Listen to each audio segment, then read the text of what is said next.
Imagine being born underwater in temperatures that would literally kill you in minutes, and the first thing you've got to do before you can even think about eating or sleeping is swim upwards through freezing water whilst your lungs are screaming for air. Oh, and if you don't make it in time, you drown.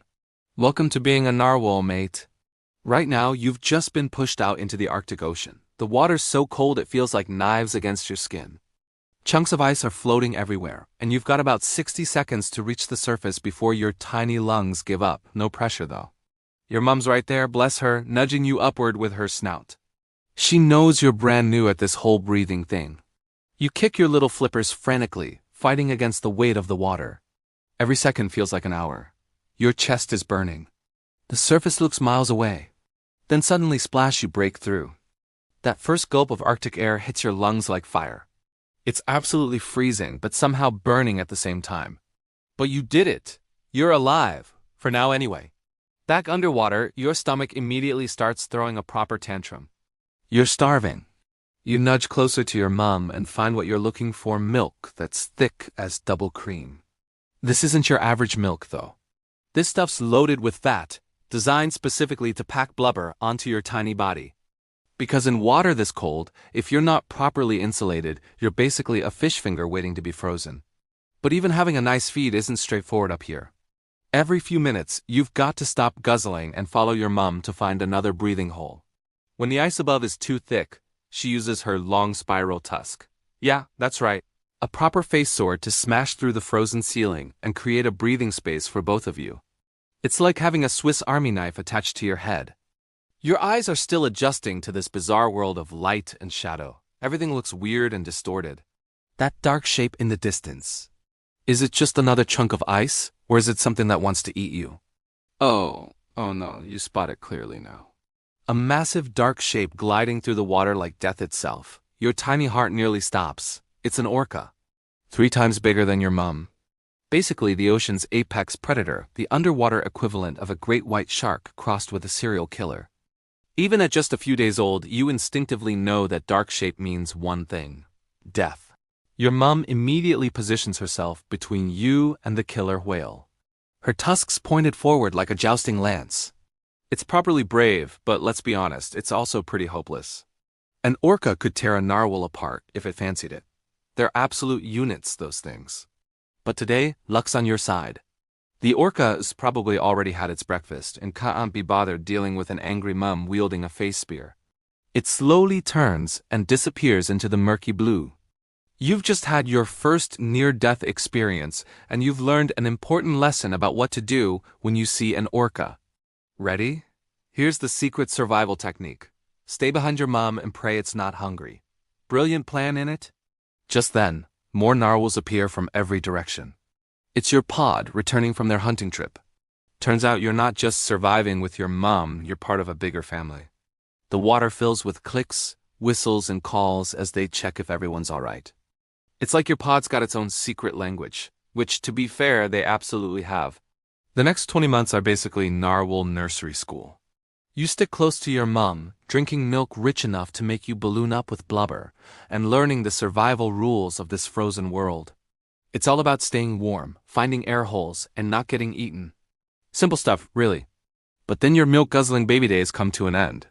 20 months of your mom's premium Arctic cream have transformed you into a proper chunky youngster, ready to start actual narwhal life. Here's the thing about narwhals, though. You're not born with that legendary tusk. If you're female, you probably won't ever get one, only a lucky few do. But being male, you've at least got something to look forward to. Right now, though, you've got bigger problems than wondering when your face sword will show up. First up, learning to dive deep. And I don't mean deep like a swimming pool. I mean thousands of feet into pitch-black water where the pressure would crush a human like a tin can. Why? Because that's where dinner lives. Your pod's teaching you the art of deep diving, but your first attempts are absolutely embarrassing. While the adults disappear into the abyss for 25 minutes at a time, hunting for halibut and cod in the depths, you're barely managing 5 minutes before rushing back up for air like you're being chased. Speaking of air, remember how your mom used to break breathing holes for you with her tusk? Well, now you're on your own, tuskless, trying to figure out where the next air hole might be. You've got to learn to find those rare gaps in the ice sheet, or it's game over. But nature didn't leave you completely helpless. You're developing something mental, the ability to see in absolute darkness. Sort of, one day, whilst swimming through water so black you can't see your own fins, you sense something moving nearby. You don't see it with your eyes, you just know it's there. A tasty squid floating just out of reach. Your first attempts at catching it are about as graceful as a drunk penguin on roller skates. But eventually, you figure out how to use this sixth sense echolocation, if you want to get all scientific about it, to track your prey. After a few attempts, you finally catch it. Absolutely banging. You're getting proper good at this hunting in darkness thing. After about a year of practice, something starts happening. A tiny bump appears on your upper lip, smooth and shiny. The older narwhals swimming past give you knowing looks.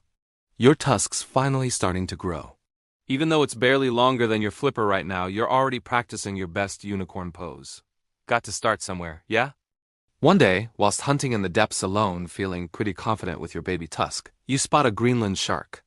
It's young like you, about your size, probably also on its first solo hunting trip. Your heart races, but something else kicks in too.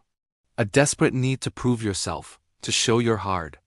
The shark circles closer, sizing you up.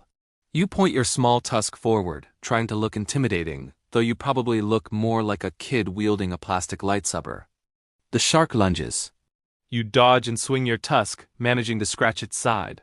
It comes back for another pass, this time grazing your fin. The water fills with blood from both of you as you spin and dance in this dangerous underwater ballet. Just when you're both absolutely knackered, a deep, powerful clicking sound echoes through the water. An adult narwhal, one of your mom's friends, emerges from the darkness. The shark decides this party is getting too crowded and disappears into the deep. Look how I fought it off. You brag, trying to hide how much your fins are shaking. Your mom's friend gives you a gentle nudge, the narwhal equivalent of a pat on the back. But her message is clear. Nice spear, kid, but maybe wait until that tusk's full grown before picking fights with sharks. The next 5 years pass in a blur of hunting, growing, and learning. Your once tiny tusk now stretches an impressive 8 feet forward, and your body's bulked up to match. These days, you're cruising the Arctic waters with your own pod 15 to 20 other narwhals, including some males sporting tusks just as impressive as yours.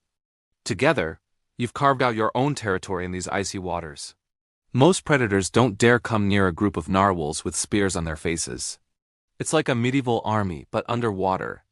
Speaking of predators, though, there's one that still gives you nightmares, orcas. Just last month, one of your pod members went up for a quick breath. That's when it happened. An orca appeared out of nowhere, and before anyone could even react, Crack your friend's mighty tusk broke like a twig. Your pod noticed his broken tusk sinking to the seafloor and rushed to help, but by the time you got to the surface, all you found was dark red water. The orca was gone. And so was your friend. Just another snack for the ocean's apex predator. That day changed everything. Now your pod stays tight, moving like one body through the water. A few months pass, and spring arrives. The water temperature starts creeping up from its usual absolutely freezing to slightly less freezing. Different currents are flowing, and suddenly everyone's getting restless. It's time for the annual journey to the breeding grounds, where male and female pods gather for the Arctic's biggest speed dating event.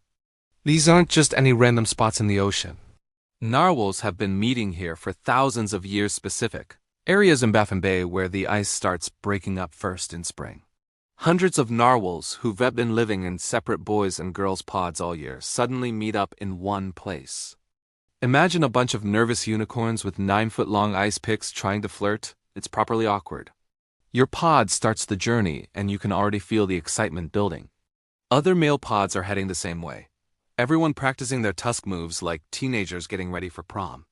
You catch yourself spinning your tusk around more than usual, hoping you've got what it takes to impress the ladies. After all, you've spent 2 years growing this 9-foot beauty. Time to see if it was worth all the trouble. As you get closer to the breeding grounds, the water fills with more narwhals than you've ever seen. Females start appearing in the distance, and suddenly every male around you is trying way too hard to look cool. You included.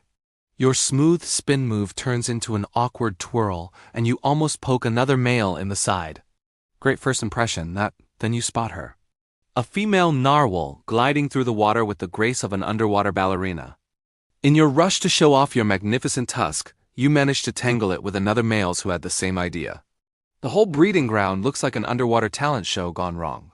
Males diving deep, showing off their tusks, trying to look impressive. You attempt your own special move, a perfect spiral swim you've been practicing for months. It's going brilliantly until, oh, wait, is she even watching? Nope, she's too busy admiring some hot shot with a slightly longer tusk. Typical, innit? Just when you're about to give up and label yourself as the most awkward narwhal in the Arctic, something unexpected happens. Another female notices your failed attempts at being cool and actually seems amused. Turns out some ladies prefer a bloke who can make them laugh, even if it's by accident. Your spring romance lasts just a few days. You hang out, show off your moves, mate, and that's it. Back to living separate lives. That's just how narwhals roll. No family picnics or daddy-daughter days here. Here's a fun fact about narwhal family life. It basically doesn't exist. Males and females only meet during spring breeding season, spend a few days together, then go their separate ways. The females raise any babies on their own in their all-girl pods. You just go back to hanging out with your bachelor pod, probably bragging about your breeding season adventures. This is how life goes on in the narwhal world. Nowadays, the Arctic's changing. The ice patterns aren't what they used to be, and the waters feel different each year. Scientists reckon the climate's shifting faster than it ever has before. But narwhals have survived here for millions of years. And as long as there's deep water, fish to hunt, and ice to break through, you'll keep living your best unicorn whale life. After all, being one of the ocean's biggest mysteries has its perks. Humans still can't figure you out why you've got that ridiculous tusk, how you survive in such extreme conditions, what you're even saying to each other with all those clicks and whistles. And honestly, that's just how you like it. Right. If you found this journey through Arctic waters as mental as I did, smash that like button. These narwhals are living in one of the harshest environments on Earth with a literal sword growing out of their face, and they're absolutely smashing it. If you want more stories about the maddest creatures on our planet, hit subscribe. Trust me, there's plenty more bizarre animals doing absolutely bonkers things just to survive another day. Cheers for watching, and I'll catch you in the next one. Stay frosty.